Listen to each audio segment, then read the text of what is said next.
Let's unlearn mga kaburit. Kain tayo ng bayabas. Ingat lang sa pagkain ng bayabas mga kaburit, kasi may matigas na may matigas na bayabas. Ay kung mahina yung ngipin mo, i-slice mo na lang para makakain ka ng gusto.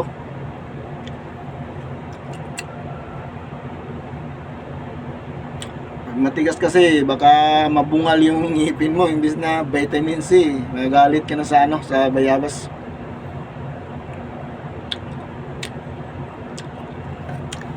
Kuha ko ng bayabas mga kaburit while on duty kasi nasa farm ako.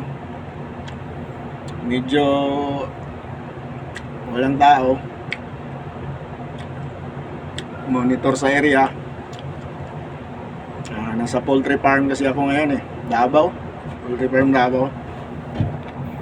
Yung building na binabantayan ko mga kaburit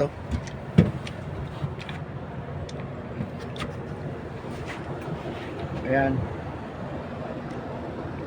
Punta doon. Napakalayo niyan mga kaburit. Malaking building to mga kaburit. Nasa loob niya ng mga manok. May bayabas dito sa gilid. Ayun. Hindi ko na pinatagal, inakyat ko na yung bayabas.